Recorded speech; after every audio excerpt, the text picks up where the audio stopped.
Señores y señores, muy buenas noches, tengan todos ustedes bienvenidos. Muchas gracias por estar allí, siempre acompañándonos, siempre dejando la posibilidad de integrarse cada vez más al mensaje, al análisis devolucionario que el Partido de Evolución hace toda la semana, los días miércoles a partir de las 9 de la noche. Aquí estamos dándoles la bienvenida para tocar los temas de actualidad vistos desde la perspectiva de las 5 reformas.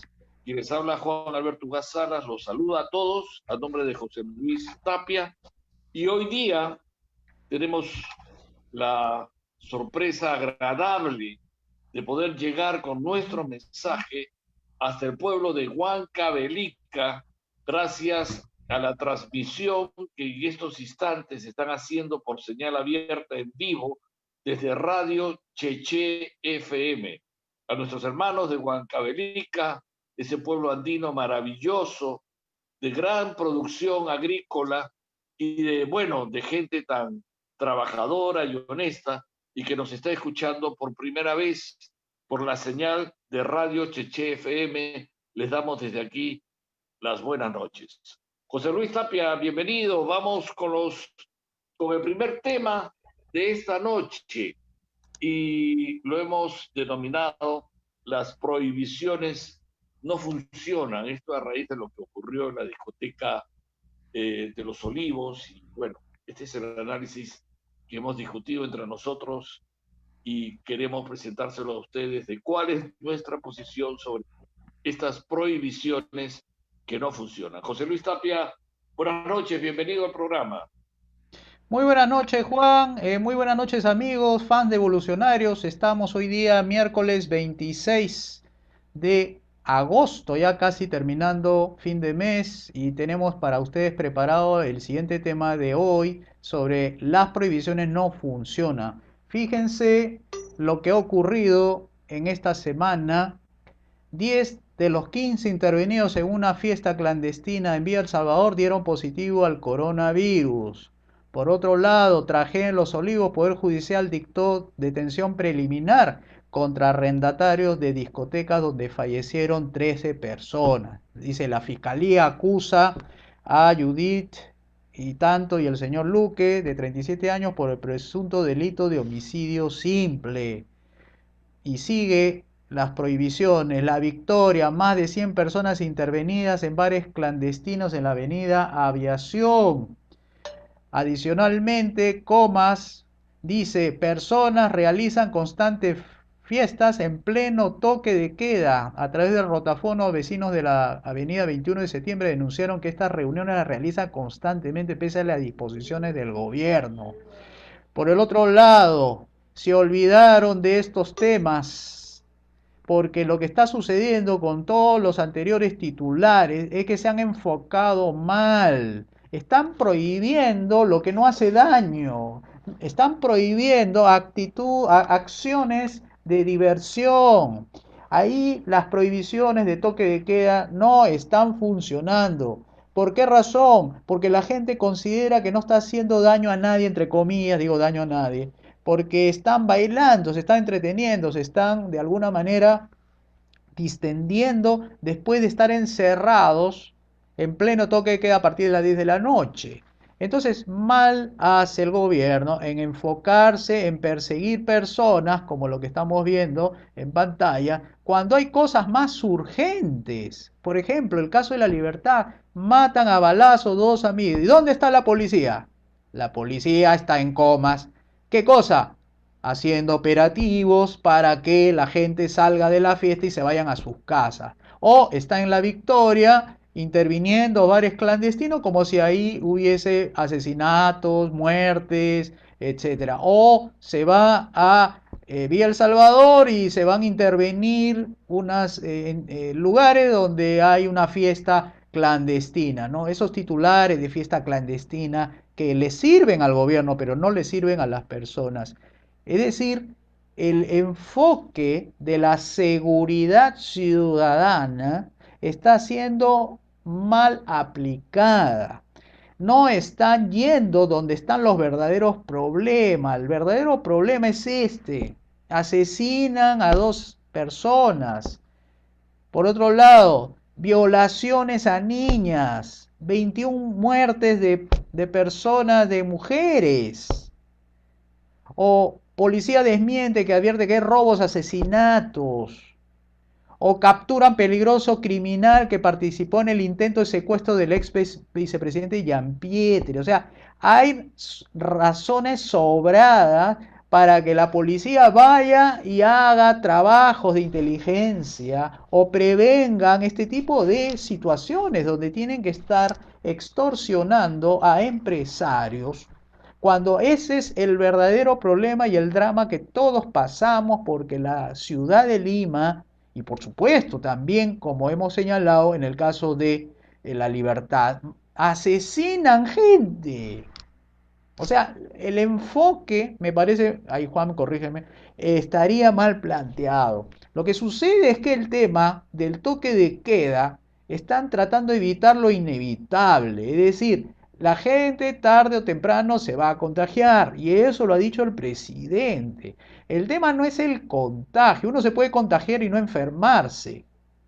El tema es que tú tienes que mantener distancia prudente, tú tienes que tener algunos protocolos sanitarios. O sea, así como se permite que hayan vuelos de aviones en algunos países para llevar a personas, regresarlas, o se permite que haya transporte público, igual en los casos de estas discotecas, habrán personas pues que necesitarán, tomarán su distancia, harán lo que tengan que hacer, pero prohibir no funciona. Ya ustedes están viendo los titulares. El verdadero crimen no está en que baile la gente. El verdadero crimen está en que si hay o no hay muertos. El verdadero crimen es si hay o no hay violaciones. El verdadero crimen es si hay o no asesinatos de extranjeros. Entonces, lo que hay que estar atentos es a este tipo de problemas que a la gente sí le interesa, que es capturar a criminales. No Además, es fíjate, capturar jóvenes. José Luis, hay contradicciones bien grandes, ¿no? Porque hemos visto que la Liga 1 del Campeonato de Fútbol Local ha regresado. Y tú ves un partido de fútbol, ayer yo estaba viendo el partido Alianza Cristal un ratito, lo vi. Personas pues que Y necesitarán, tomarán su distancia. no, y fíjate, había un tiro córner, ¿no? Y los jugadores en el córner están ahí que se agarran, se jalan, y, y no pasa nada, ¿no es cierto? O sea, creo que, o sea, ellos sí pueden hacer fricción, jalarse, en fin, y una persona no puede ir a una discoteca, a un bar, no puede salir, es más peligroso. La verdad que son contradicciones grandes. Además, ya se sabe que el problema no es tan grave, los microbiólogos lo han dicho, hay epidemiólogos que lo vienen diciendo, el problema es el protocolo que se está usando y que el gobierno no ha tenido y mucho interés en resolver esto, más ha tenido interés en frenar la economía y en tenerlos atemorizados a todos los peruanos que en solucionar un problema que es fácil de solucionar, no quiso recibir ni siquiera donaciones de oxígeno, en fin, hay una serie de ejemplos. Pero en Europa la gente también está saliendo, se está yendo a la playa, está ¿por qué? Porque la gente necesita su libertad y porque ya se dieron cuenta que esto es más una farsa que una realidad y que se puede resolver, porque se puede resolver. Ayer hemos escuchado, o perdón, el domingo hemos escuchado una explicación en un programa de televisión sobre un medicamento que no querían tocar y ha habido una exposición casuística sobre dicho medicamento. Pero el mundo está así, está censurado. Acuérdate, nos mandaron un mensaje también por tocar eso de refilón la vez pasada. ¿Y por qué? Porque más se está buscando atemorizar a la gente que resolver otros problemas que son más graves. Es el problema de los robos. Ahora la gente inocente es la delincuente. son los culpables, son los grandes irresponsables, etcétera, etcétera. Y así es como nos los están vendiendo en una transmisión de los medios de comunicación que nos invitan a creer que esa es la verdad. Dejen a la gente tranquila y, como dices tú, pongan protocolos especiales, que la gente puede ir a estos lugares. Si no hubiera estado cerrada esa puerta, que estuvo cerrada porque tenían que ser pseudos clandestinos, no hubiera estado cerrada si estas cosas no se prohíben y se permiten y se plantean protocolos. Entonces no hubiera pasado la tragedia que ocurrió. La tragedia ocurre porque la puerta estaba cerrada y la gente, como pasó con el Estadio Nacional, se asfixió en la puerta. Se aglutinó el grupo de gente ahí y ahí se murieron. Eso es lo que ha ocurrido. Y ocurre porque estamos haciendo prohibiciones que no funcionan. José Luis, sí. Sí, efectivamente, y esto es, como repetimos, es un mal enfoque de la seguridad. O sea, tú no puedes mandar policías lugares donde la gente está pacíficamente conversando, bailando, cuando los pocos recursos que existen, porque no tenemos 1 millón de policías en la calle, no es que nos sobra policías, nos faltan policías. Se está enfocando en los pobres jóvenes que están tratando de bailar o están tratando de hacer amigos, están tratando de tomarse su licor, etcétera, y ponen una prohibición, ponen un toque de queda. Yo creo que ahí está cometiendo un error el gobierno y se lo queremos con toda humildad desde esta tribuna del análisis evolucionario, sugerirle al gobierno que reenfoque el verdadero crimen.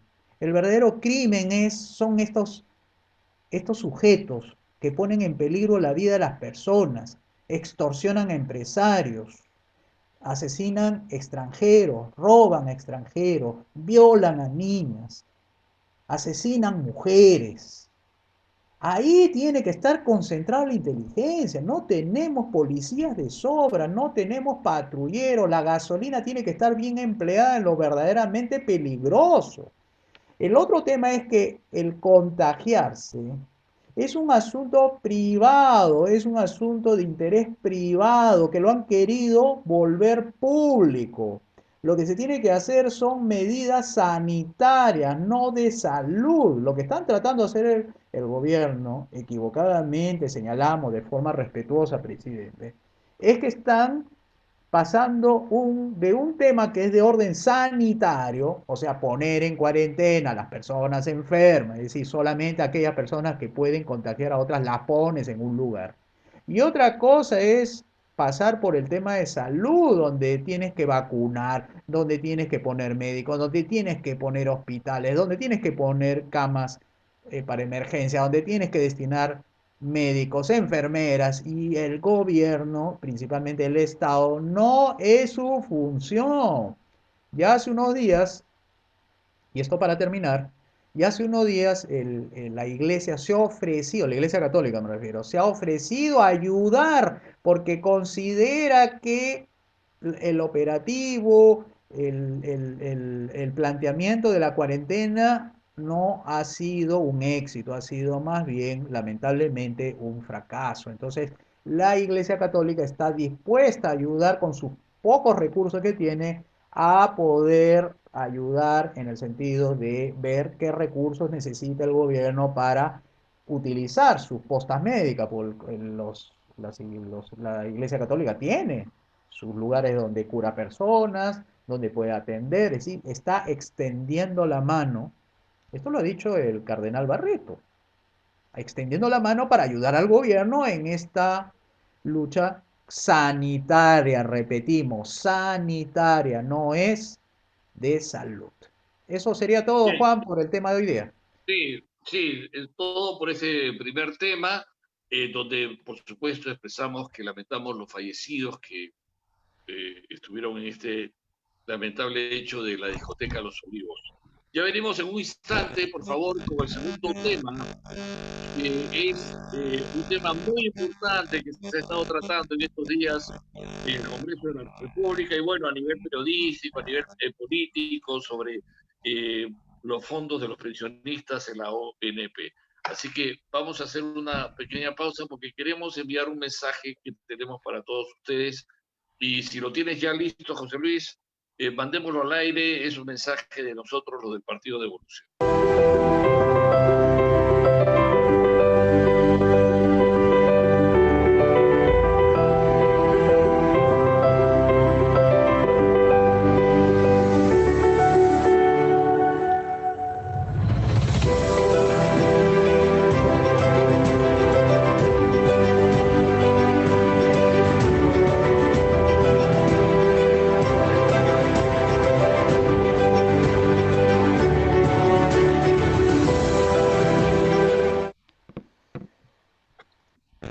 Bien, ahí ustedes han visto, esos son los problemas. Esos son los problemas. Bien, la ONP fue un engaño estatal. Es lo que nosotros planteamos en esta discusión. Y para eso José Luis tiene la explicación. José Luis Tapia con ustedes. Muchas gracias, Juan. Bien, amigos, nosotros seguimos con nuestra difusión de nuestra propuesta, que eso lo explicaremos con más detalle al final, sobre que no hay que realizar mejoras a la ONP o mejoras a la FP, porque ambos sistemas, el privado y el estatal, no sirven para los propósitos para los cuales fue diseñado. Decimos lo siguiente, porque fíjense, miren lo que sale en este titular, donde el presidente del Congreso señala que el MEF prefiere perder 15.000 millones con el programa Reactiva, ¿no? Y no devolver lo que le corresponde a la gente mayor de 65 años, es decir, sus fondos aportados a sus pensiones. Y tal vez no tiene el MEF, digamos, el MEF es el Ministerio de Economía y Finanzas, por si acaso, el que se encarga de la economía en general, ¿no? Y no quiere decir la verdad, no hay ese dinero. Y según lo que entendemos es que para poder cumplir con lo que se le debe a los que han aportado, tendría que gastar más o menos 20.000 millones de soles. Entonces ahí el presidente del Congreso señala que el dinero, estos 15.000 millones, se pierde en Reactiva. Como ustedes saben, amable público, Reactiva es un programa del gobierno que lo ha implementado, o sea, lo está generando con la finalidad de rescatar a empresas pequeñitas, chiquitas, medianas y grandes. 30.000 millones se han destinado para eso. ¿Por qué? Porque quiere preservar los empleos. Sin embargo, cuando se hace la averiguación de qué cosa está ocurriendo con ese Reactiva, o sea, que poner en práctica el empleo, es decir, que la gente consiga empleo, consiga chamba, como decimos muchos, resulta que pocas empresas han accedido a esos créditos, pocas empresas. Y muchos bancos no han querido entrar en este programa de darle créditos baratos a las empresas pequeñas y microempresas porque les resulta muy caro ofrecer tasas del 1% o 2% al año contra lo que gastan ellos para lograr prestarle a estas pequeñas y microempresas. Entonces eso se refiere, el presidente del Congreso tiene razón, no está funcionando la gestión estatal, es la gestión del gobierno, para lograr reactivar la economía. En ese sentido, él está señalando que prefiere perder 15.000 millones, o sea que la mitad no se ha prestado, a preferir darle a lo que sí le corresponde por sus aportes lo que le corresponde, ¿no? Dime Entonces, una cosa, José Luis, tengo una sí, pregunta que me la mandan al WhatsApp personal. Una pregunta interesante aquí. Eh, dice Coco Ruiz, un amigo mío, me pregunta si estos 15.000 millones que se han ido para Reactiva son los que han dejado posiblemente vacías las cajas de la ONP. Esa es una buena pregunta para explicarle al público qué ha pasado ahí. No, no, no, ese es otro dinero. A ver, lo que pasa es que el gobierno se maneja por un presupuesto. Un presupuesto es una suposición de que va a lograr ciertas cosas, por eso se dice presupuesto, ¿no? Del supuesto hay un pre. Entonces señala que ellos tienen 177 mil millones de soles que han presupuestado gastar. Entonces todos los 177 mil ya se sabe para qué va a ser gastado. Lo que pasa es que este presupuesto se hizo el año pasado, cuando no se sabía qué iba a ocurrir en marzo, cuando iban a declarar esta cuarentena mal hecha.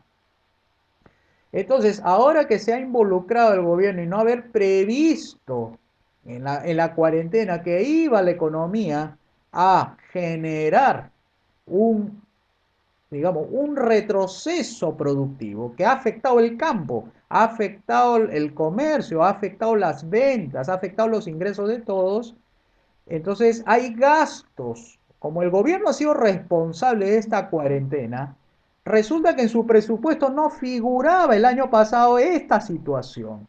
Lo que ha hecho el gobierno es pedir una línea de crédito afuera del Banco Mundial para que le ayuden a financiar este programa Reactiva, que es de 30 mil millones de soles, o sea, más o menos cerca de 10 mil millones de dólares, para ayudar, entre comillas, a las empresas que tienen los problemas de liquidez, porque recuerden que entre marzo y junio prácticamente se contrajo la economía en menos 30%, es decir, 30% menos de producción ha habido este año.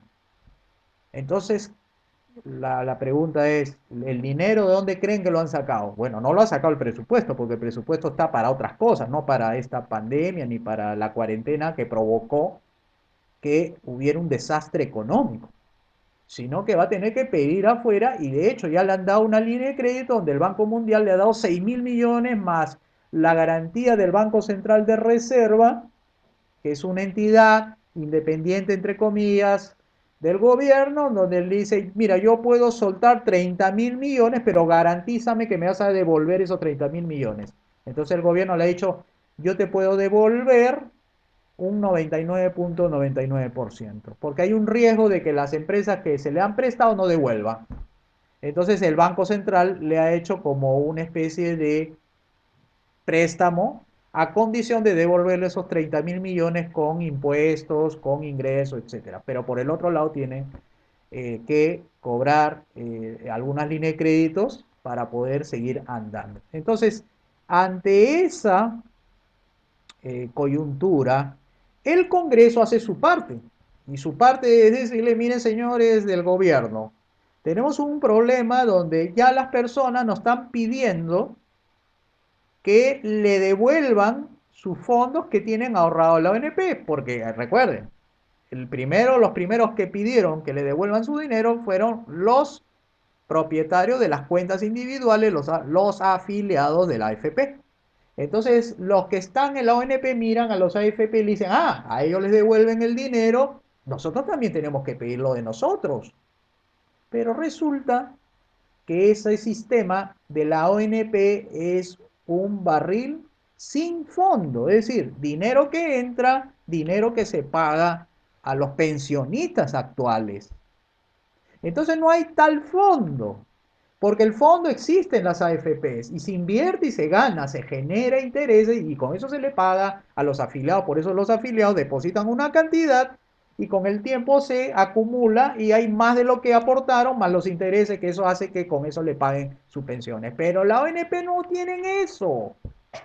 La ONP es un barril sin fondo porque entra un dinero por un lado y sale el dinero por el otro. Entonces, cuando se le pide devuelva, ¿de dónde va a devolver si todos los dineros se pagan en pensiones a más de 1 millón de pensionistas? Entonces estamos, digamos, ante la realidad. La realidad es que, señores aportantes de la ONP, los han engañado. Nunca hubo un fondo de donde podían sacar para en caso que hubiese una emergencia como la actual, quitaran, generaran, sacaran y se los dieran. Eso no existe. Entonces, el MEF, como nunca dijo, nunca informó que ese fondo no existe a través de los años, sino recién ahora, cuando la señorita ministra dijo, en realidad ese fondo no existe, muchos no le creyeron. Por eso que va por la insistencia, y ahí el presidente del Congreso dice que igual así observe el gobierno, le devuelve observado el proyecto de ley, inmediatamente ellos lo van a declarar inmediatamente promulgado, porque si no lo aprueba el Poder Ejecutivo, lo puede hacer el Poder Legislativo. Entonces son más o menos 12.000 millones de soles que costaría esa medida. Tal vez sea 12.000 y más. Entonces eso es lo que hay en estos momentos y lamentablemente pues nuestros aportantes de la ONP, que es el sistema estatal, se han visto con una realidad, que no le van a dar todo su fondo, nada más le van a dar 4.000 soles, ¿ah? Y los que ya son pensionistas, o sea que ya están recibiendo, le van a dar 950 más, y por una sola vez. Entonces, esto es la realidad, señores, esto es el gobierno, no digo este para no estar hablando del gobierno, sino este es el sistema socialista que les prometen muchos socialistas y el cual cuando se enfrenta a la realidad de devolver algo que supuestamente existe, en realidad no se lo pueden devolver. Entonces, esto es lo que nosotros venimos señalando. Ahora, quiero mostrarles algo, lo que seguramente pocos saben y es que el Banco Central a junio ha presentado su saldo adeudado, es decir, cuánto le debe el gobierno a la gente y al extranjero. Fíjense la deuda interna expresada en dólares. 35.000 millones le debe a la gente por concepto de seguro social, ONP, deudas que han contraído con seguro instituciones privadas, etcétera. Es un sinfín, entre esos los expropiados de la reforma agraria por Velasco, otro socialista, que ha hecho que se engrose y ya no sea poco, sino 35.000 millones. Ahora, además el gobierno no solamente tiene deudas con las personas, con las instituciones del país, sino también el gobierno tiene deuda con el extranjero. Entonces, el extranjero también le ha prestado al gobierno para diferentes obras, proyectos de ingeniería, de pistas, veredas, hospitales y lo que se han robado, carreteras que no sirven, etc.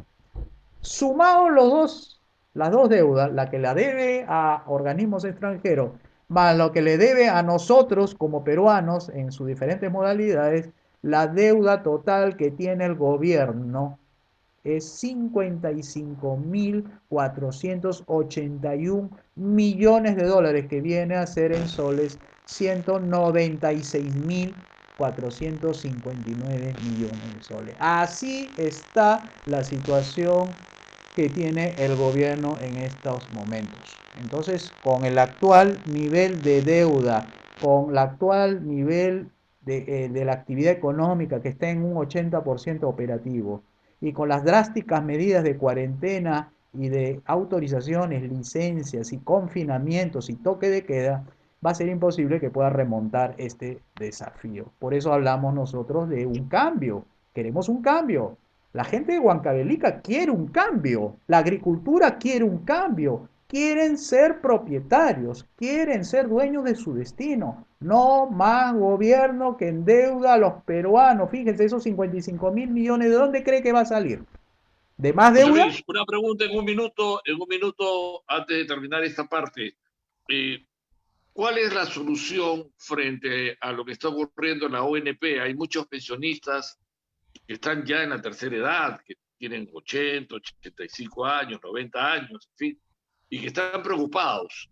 ¿Cuál es la solución a corto plazo que plantea el Partido de Evolución frente a lo que está ocurriendo con la ONP? No hablemos de las AFPs, esa es gente más joven, de lo que le interesa al adulto mayor. Muchas gracias, es una buena pregunta. La solución está primero desactivar sustituir los ministerios y organizaciones que no tienen ningún fin productivo, que solamente sirve para engrosar la burocracia, llenarse los bolsillos, y me refiero a ministerios como el siguiente: Ministerio de Cultura, que es un lugar Sí. donde están ahí los que están desempleados de la cultura.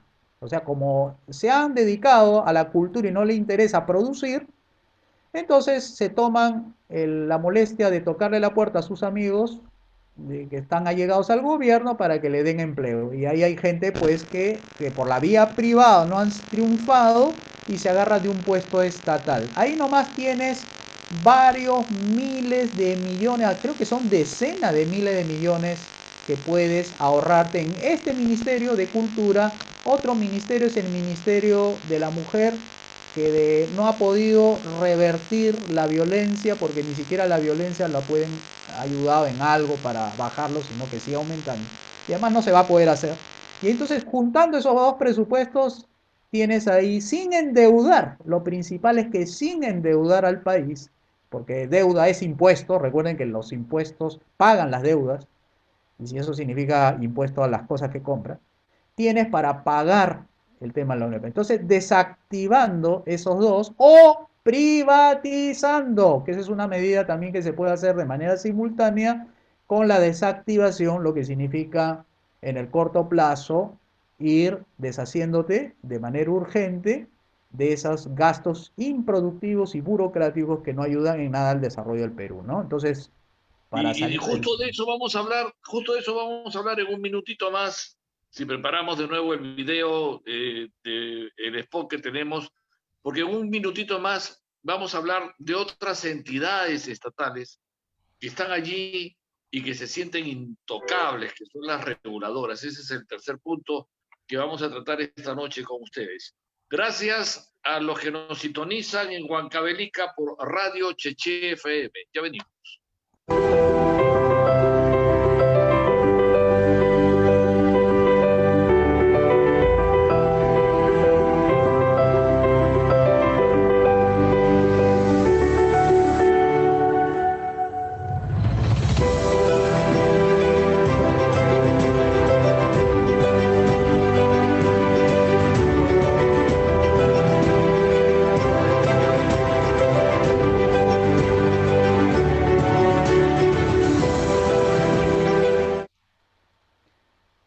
Bien, el tema de las reguladoras, o sea, estas Ocinero, Citel, en fin, que está lleno de una burocracia dorada que muchas veces no sabemos qué hacen ahí, incluso de copy, en fin, bueno. Estas reguladoras quieren ser intocables. Para nosotros son más bien tocables. Aquí está José Luis Tapia dando una explicación sobre este tema. Sí, efectivamente, eh, Juan, nosotros lo venimos diciendo, que las reguladoras no son entidades que han sido creadas para regular el mercado, sino al contrario, es una falsa idea que existe alrededor, que las reguladoras sirven para la libre competencia. Por ejemplo, nosotros estamos por el libre mercado. Como ustedes saben, el libre mercado es una solución mucho más práctica que la propia regulación, porque la regulación implica burocracia, ¿no? Y esa burocracia no ayuda, por ejemplo, obstaculiza. A ver, un ejemplo que podemos hacer. En principio, cuando se crea una superintendencia, por ejemplo, como OCIPTEL, que es parte de la denuncia que hace ahí en este caso, el un ex gerente de OCIPTEL dice: no se le puede tocar, no se le puede tocar a las reguladoras porque son autónomas. Así dice, son autónomas. Entonces, cuando se dice que son autónomas, entonces no quieren dejar que sean investigadas. Lo que resulta es que el, acá hay un problema técnico con el tema de la, de compartir pantalla, lo que no me permite avanzar, pero voy a ponerlo aquí para que lo vean mejor. Es Sí. este de acá, donde el Congreso aprueba investigar a las reguladoras de servicios públicos. O sea, aprobado. Significa que ahora van a empezar a investigar porque dice que dentro de estas entidades habría abusos contra el consumidor que han sido irresueltos. Por ejemplo, las reguladoras han sido creadas para fiscalizar, para controlar a las empresas reguladas. A ver, ¿cuáles son las empresas reguladas? Por ejemplo, de gas, de telecomunicaciones, tipo Telefónica, Claro, Entel. Hay reguladoras en el uso de la energía eléctrica, Luz del Sur, del Norte, Electro Oriente, Electro Norte, Distriluz, así. Hay un montón de empresas que brindan servicios públicos.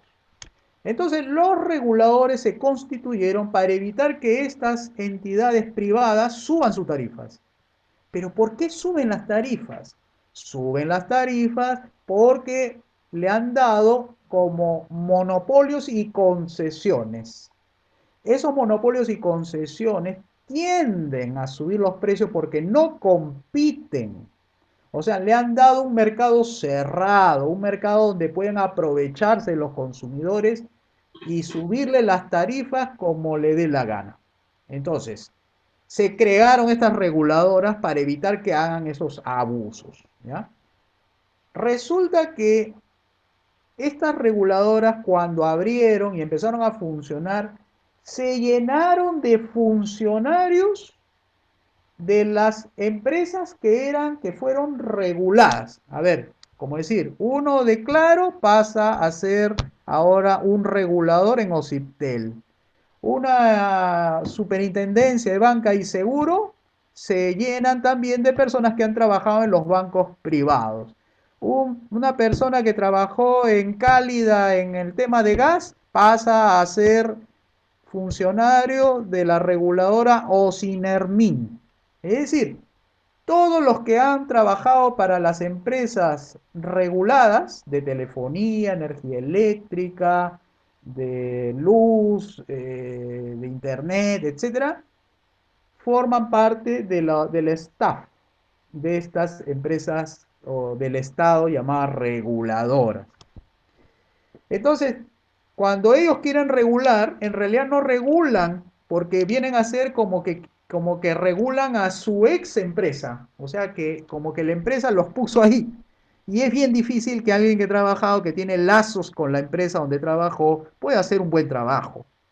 Y Ah, eso hay que decirle a nuestros amigos, hay que decirle que eso se llama mercantilismo. Esa es la mala derecha. Esa es una expresión económica. Mercantilismo es controlar los mercados. Para eso existe esta regulación. Para eso este es un Estado también socialista que permite con sus intervencionismos que exista el mercantilismo, el control del mercado por un grupo, por unas pequeñas manos que dominan todo el mercado con sus exclusivos negocios. Sigue, José Luis. entonces, como tenemos este gran problema, resulta pues que el Congreso ha tomado cartas en el asunto, sale un ex gerente de OCIPTEL y dice, investigar a organismos reguladores pone en riesgo su autonomía. O sea que lo que quieren son ser intocables. O sea, en otras palabras, no me investiguen, porque van a violar la autonomía. Entonces, algo están escondiendo. Nosotros hemos mapeado bien, porque los liberales clásicos somos así, no solamente hablamos, sino investigamos lo que hablamos, y es que es una especie de mercado político que se ha armado, que bien lo dijo Juan, se llama mercantilismo. donde los exfuncionarios de las empresas reguladas pasan a ser funcionarios de las reguladoras. Los que hacen las normas que regulan a las empresas reguladas son estudios jurídicos que a su vez le hacen consultorías a los organismos reguladores. Y estos estudios de abogados a su vez le hacen consultorías a las empresas reguladas o tienen como clientes a las empresas reguladas. Entonces se cierra el círculo, porque primero tenemos que las empresas estas reguladas tienen a exfuncionarios de ellos en las empresas, en los organismos reguladores. Y las normas lo hacen los estudios de abogados, pero los estudios de abogados tienen como clientes a las empresas reguladas. Y encima enseñan en universidades donde ofrecen maestrías en regulación para lavarle el cerebro y adecuarlos a este mercado político para que así tenga un feedback y entonces se cierra el círculo. Norma, mercado, regulados, reguladores, universidades. Se cierra el círculo. Entonces se crea un mercado alrededor donde una parte, claro que es pequeñito, pero es un porcentaje de la tarifa que nosotros pagamos por luz, agua, teléfono, celulares, energía eléctrica, gas, un porcentaje va para estas reguladoras para pagarle los sueldos y salarios a estos reguladores. Y que no son poca cosa, ¿eh? Son sueldos de Sí, 15 vive muy mil, bien, vive muy 10 bien. mil. No Sí, sí, yo conozco casos cercanos que viven muy bien y encima se fanfarronean de ser los grandes funcionarios públicos, etcétera. Viajan muy bien, tienen viajes, no sé para qué, pero viajan muy bien y no sirven para nada. No, no. Estas reguladoras no deberían existir. Debería existir el libre mercado, la apertura de mercado que compita, que la competencia regule las reglas de juego, que la calidad regule las reglas de juego. La gente no se imagina, ni siquiera se le pasa por la mente si debería costar menos el internet, mucho menos el celular, mucho menos los teléfonos, si tuviéramos más compañías compitiendo. Están ganando bastante. ¿Por qué? Porque las reguladoras le permiten regular ese plus de ganancias que el mercantilismo siempre busca al controlar los mercados, ¿no? Para nosotros es un engaño las reguladoras. No, no, es un gasto excesivo. Que ese dinero también vaya para la ONP, a los pensionistas que están allí recibiendo tan poco dinero, ¿no? Y se lo llevan estos funcionarios, esta burocracia dorada. Sí, José Luis, te escucho. Entonces, amigos, como verán ustedes, en lugar de mejorar la situación, empeora, ¿no? Entonces tenemos aquí, pues, que un poder del Estado quiere investigar a otro poder del Estado, a uno de sus organismos, y salen a decir que pone en riesgo su autonomía. Eso se llama evasión, está evadiendo una responsabilidad de informar al público por dentro, como es en el caso, por ejemplo, de la educación. Es otro regulador de la educación. Me estoy refiriendo a SUNEDU. ¿SUNEDU qué cosa es? Superintendencia, que es un regulador de la educación. ¿Y qué es lo que ha hecho el Congreso? Ha investigado a esta reguladora de la educación y se ha dado cuenta pues de que ha autorizado a universidades donde los directivos de esa reguladora de la SUNEDU forman parte del conglomerado empresarial donde ponen estas empresas educativas universitarias filiales en diferentes partes del Perú y no cumple con los estándares mientras paralelamente ese mismo SUNEDU le cierra las puertas a otras empresas educativas, le cierra, dejan a los alumnos en la calle porque pusieron una filial donde le hacían competencia a la que le dieron la autorización. Entonces se cierra ahí también el círculo vicioso con casos de una reguladora educativa. Acá estamos hablando en el titular de una reguladora de las telecomunicaciones. Todas las reguladoras sufren lo que se llama la captura, así se llama, la teoría de la captura captura. En economía se llama CIA. El que sigue carrera de economía tiene que investigar la teoría de la captura. Todos los reguladores son capturados por los intereses políticos, porque el Así es. Y estatismo es así.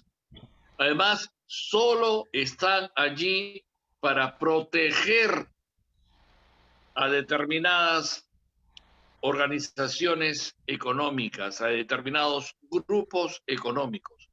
Les cuidan el mercado, no sirven para otra cosa más. Y entonces esos grupos nos encarecen la vida. Y ese es el gran problema que tiene el país. Nos encarecen la vida. Ellos dominan el mercado, ellos dominan los precios, ellos lo imponen en todo momento, porque las reguladoras le permiten que esas cosas ocurran. Valentín Escobar nos manda una pregunta. ¿Cuál es tu sustento técnico del socialismo? No entiendo mucho la pregunta a qué se refiere aquí, pero nos dice cuál es tu sustento técnico del socialismo. Bueno, con respecto a lo que estamos hablando, no sé. Ah, Bueno, ya, José Luis. bueno. No, sí, no, muchas gracias más bien Valentín por tu pregunta. El sustento técnico de por qué no funciona el socialismo está en las cifras que nosotros estamos presentando. Por ejemplo, esto de aquí es una del sustento técnico del socialismo, es decir, una entidad llamada gobierno ha sido creada para vivir gastando de los aportes que dan los ciudadanos privados. Es decir, ¿qué es lo que dan los ciudadanos privados para que funcione su gobierno? Le da impuestos, porque por la fuerza nos quita el gobierno impuestos a través del impuesto general a las ventas. El otro es el impuesto a la renta, el otro es el impuesto selectivo al consumo. Y hay 36 impuestos, amigos oyentes de TV Radio Cheche. Hay 36 impuestos que nos cobra el gobierno por diferentes conceptos. Y esos dineros que recauda el gobierno a la fuerza, lo deposita en el Banco de la Nación y desde ahí distribuye para los ministerios, para los gobiernos municipales, para las alcaldías, tanto distritales, provinciales, regionales, los gobiernos regionales también están involucrados, y eso se llama financiamiento público. Es decir, técnicamente uno paga impuestos para que gaste el gobierno, porque el gobierno dice: para poder yo cobrar impuestos tengo que hacer una relación de gastos. Tengo que gastar en pistas y veredas, tengo que gastar en policía, tengo que gastar en jueces, tengo que gastar en papelería, en burocracia. Bueno, ¿cuánto suma eso? 177.000 millones para lo de este año. Y resulta que ese dinero de los 177.000, resulta que ahora ya no le alcanza, porque se involucró en una serie de gastos adicionales que no estaban presupuestados, tipo la cuarentena destructiva. Ha destruido la economía y se ha dado cuenta que tiene que salir a socorrer. Entonces, ¿de dónde va a salir ese dinero que él había presupuestado el gobierno, que era 177.000, lo que tenían que dar para gastar 177.000? Ahí viene el tema de la deuda. La deuda es la mejor demostración de que el socialismo no funciona. ¿Por qué el socialismo no funciona? Porque el socialismo quiere que el gobierno no se encargue de una cosa. Y ahí estamos los del Partido de Evolución diciendo: lo único que está hecho el gobierno es para hacer tres cosas muy buenas, y las sabe hacer bien: justicia, seguridad y obras públicas. Señores, amigos de Huancavelica y del resto del Perú, el gobierno actualmente no hace tres cosas, hace 19 cosas, y todas las hacen mal. Y por eso tenemos problemas de drogadicción, problemas de inseguridad en las calles, no nos alcanza el dinero, no tenemos empleo y todo eso. Y la plata que le hemos dado no era para que era justicia, seguridad y obras, no, es que también hace 16 funciones más. No alcanza. Entre ellas, por ejemplo, la gestión de salud. Vean los hospitales. No, esto no solo ocurre ahora porque estamos en pandemia. Toda la vida los hospitales han estado siendo mal administrados. La gestión de los colegios también. siempre han estado mal administrados, ¿no? Entonces, ese es un problema que demuestra que el Estado no está preparado para esa función. José Luis, continúa. Sí. Entonces, cuando tienes una deuda, quiere decir que no has sabido manejar bien tu efectivo, pues. ¿Cómo es posible que teniendo un efectivo no te alcance? Entonces lo mismo es, cuando un gobierno se endeuda es que no le alcanzó el efectivo. Entonces está haciendo algo mal. Porque si él pidió plata y dijo que con esto alcanza, ahora resulta que se tiene que endeudar para que le alcance. Entonces está haciendo mal. Ese es el socialismo. El socialismo no alcanza, el dinero no alcanza. Por esas razones nosotros hablamos del gobierno limitado. Nuestra solución, porque no es pura crítica, recuerden que este programa es propositivo. Y esta propuesta de nosotros, de la gran devolución, significa el gobierno en su lugar. ¿Y cuál es el lugar del gobierno? Realizar tres funciones: justicia, seguridad y obras públicas.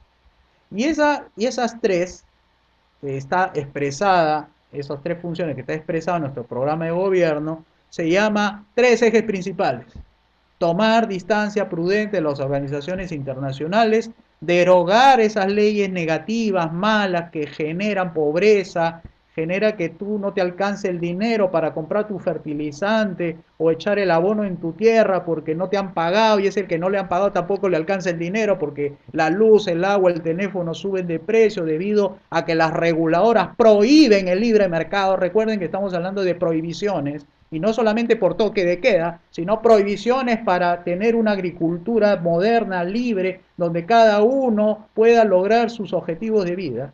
Esas prohibiciones son por culpa de las leyes malas. Y también la implementación de las 5 reformas. Por eso, amigos que nos escuchan, tenemos 5 propuestas, 5 reformas que va a servir para sacar el Perú adelante: la agricultura, la minería, la industria, servicios, educación, salud, adelante. Y esas son la reforma política, la reforma económica, la reforma educativa, la reforma de salud y la reforma de pensiones y jubilaciones. Entonces, si hablamos de reforma política, ¿en qué consistiría? Poner al Estado en su lugar o achicar el gobierno de tal manera que sirva para proteger las calles, para permitir que la gente sea libre y consiga su chamba, bastantes ingresos y muchos negocios en todas las áreas que existen, desde la agricultura, industria, minería, todo, pero achicando el gobierno, para darnos cancha libre para poder hacer negocios, comprar y vender las mercaderías, ¿no? Y si se puede exportar, exportamos, y fortalecer las ciudades y el campo, porque el campo está débil. ¿Por qué está débil? Porque le compran poco la ciudad. ¿Y por qué le compran poco? Ah, porque no permiten el libre mercado. Y ese libre mercado, que viene a ser la segunda reforma política, es por el problema de que el Estado es demasiado grande. Al hacer un Estado demasiado grande, se vuelve como un elefante pesado, que camina rompe vidrios porque rompe los negocios, pone cuarentenas, pone toque de queda, ponen reguladoras, ponen superintendencias y sigue engordando el Estado porque quiere más plata y nos endeudan y nos llenan de impuestos. Entonces este gran elefante hay que volverlo un elefantito, o sea, chiquito, pero que esté Bueno, eficiente acá y ágil. Daniela Schulz nos plantea una pregunta. ¿Cómo se devolvería esos 35.000 millones de dólares a los peruanos? ¿De dónde va a salir el dinero? La reforma política es volver al Estado a su tamaño. Ahorita tiene 19 funciones. Entonces esas 19 funciones consumen 177 mil millones. Un país puede funcionar bien y ser rico, poderoso, y la gente de altos ingresos con chamba y negocios, con solamente 47 mil millones. 47 mil millones de 177 mil. Los 90 mil millones restantes, porque el otro va a ser vouchers para la educación, la salud y pensiones, se devuelve equitativamente a todos los peruanos. Entonces más o menos son como 3 mil soles por cabeza, por persona. Entonces la reforma educativa va a tener su propia voucher. Reforma de salud, su propio bono o cupón, como lo quieran llamar, pero se le devuelve mientras dure la transición. Porque la clave es el tamaño del Estado. El tamaño del Estado es demasiado grande y no hace nada bien. Tenemos que quitarle las 19 funciones, devolvérselas al sector privado y quedarnos con solamente 3, y esas 3 la va a hacer bien por un tema de diseño institucional, que así nació los estados, para combatir el crimen, poner pistas y veredas y para hacer justicia. Para eso nomás. Y eso se hace con 47.000. Así que los 90.000 millones restantes se devuelve al sector privado y ahí alcanza para las pensiones, alcanza para que la gente haga sus reformas particulares, poner el techo a su casa, a su colegio, terminar la posta médica que no se terminó porque no alcanzó la plata, traer un camioncito a la ciudad o comprarse un carro, algo que no lo pudo hacer porque toda la cantidad de impuestos puso caro todo, ¿no? Entonces, esa es una respuesta, por lo menos en nuestra perspectiva, de las 5 reformas. ¿Habrá otra pregunta por ahí? Bueno, hay varios comentarios que han estado circulando. Daniela propone privatizar el agua. Bueno, eso sí, privatizar la potabilización del agua, porque el río sigue siendo el río, ¿no? O sea, después Miguel Díaz dice menos Estado, más progreso, así es, coincidimos.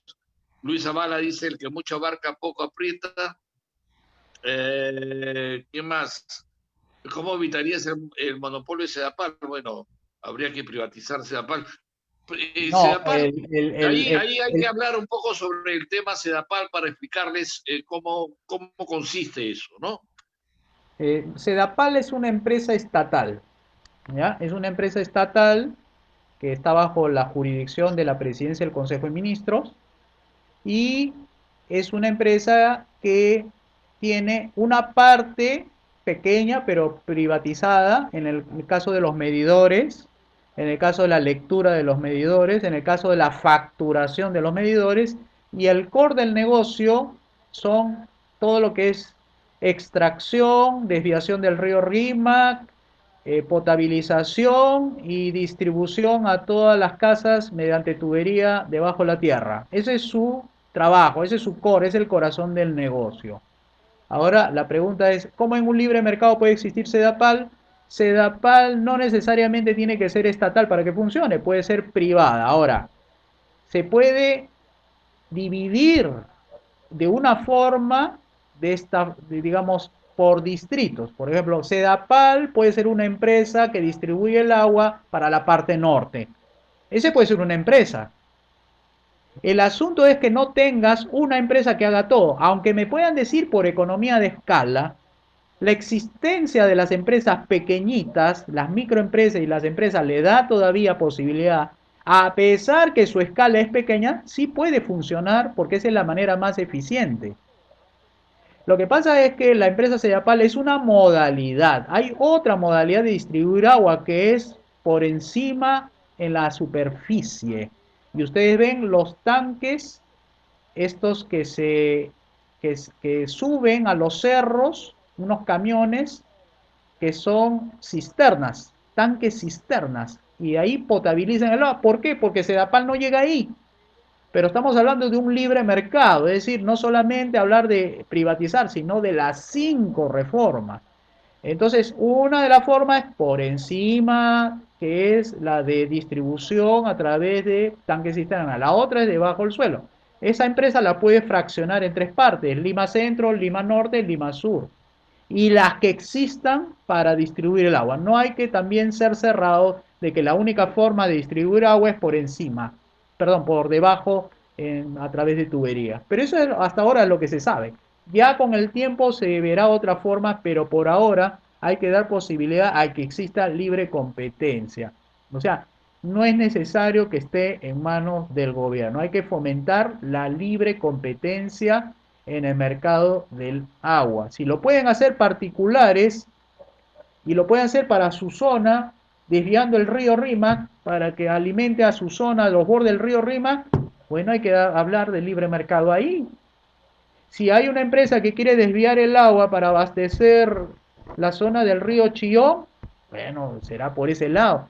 Si hay algunos que se encuentran cerca de San Juan del Lurigancho y el río Rima puede abastecer y quiere una empresa poder hacer esa distribución del agua a través de la desviación, ¿por qué tiene que hacerlo todo Sedapal? ¿Acaso la tarjea es la única forma de abastecer a Lima? Hay muchas formas de abastecer a partir del río Rima y a través de los pozos. Claro, También hay que lo crear que el la mercado de gente, los pozos. lo que la gente tiene que entender es que la empresa lo que tiene que hacer es potabilizar el agua y distribuir el agua. Eso es todo. Entonces puede coger cierta cantidad de agua que llega del río Rima, porque el río siempre va a seguir pasando, siempre va a haber agua, el agua siempre va a pasar, como pasa hoy día. Y una empresa se dedica, bueno, voy a darle agua a este sector, otra empresa se dedica a darle agua a otro lado, insuficiente. No, esa es la idea, de que alguien potabilice el agua y la distribuya por tuberías a la población que reclama un servicio y que se lo dé el servicio y que cobre por ese servicio, darle todas las facilidades para ello. Bueno, el tiempo se nos está acabando. Esta es la página del Partido de Evolución. Los invitamos a participar con nosotros, a que se inscriban, se hagan militantes, entiendan, es un partido que gente común y corriente como nosotros estamos aquí haciéndolo con total seriedad, buscando un discurso más claro, sin populismos, con ideas que plantean las 5 reformas de un Estado que es socialista y que es el gran problema de la corrupción, del estancamiento económico, de que nos hemos quedado en piloto automático, de que nunca pudimos ir más allá cuando pensábamos que podíamos ir más allá, y que es la solución frente a la crisis que hoy tenemos y que estamos planteándolo como una propuesta. Pero necesitamos gente que también se involucre en la tarea política, que quiera hacer política. Este partido es para ustedes. Ustedes son los dueños del partido. Apropiense del partido. Para eso se creó y les damos la bienvenida a ese trabajo. Ahí también pueden encontrar el libro Las leyes malas, donde están todas estas reguladoras, donde están todos estos mecanismos que permiten el mercantilismo. Las leyes malas, escrito este libro por Alberto Mansuetti. El PDF es gratuito, bájenlo, léanlo. Eso les va a dar bastante, les va a enriquecer, los va a nutrir para entender los problemas del país. Agradecemos a Radio Cheche FM Huancavelica por haber colgado esta señal y habernos permitido llegar a mucha gente allá en los Andes del Perú. Un abrazo, Huancavelica, gracias. Gracias a ustedes también por la sintonía. Hasta el próximo miércoles a las 9 de la noche. Un abrazo, José Luis. Con él, el sábado a las 5 de la tarde tiene otra edición. Gracias. Permiso.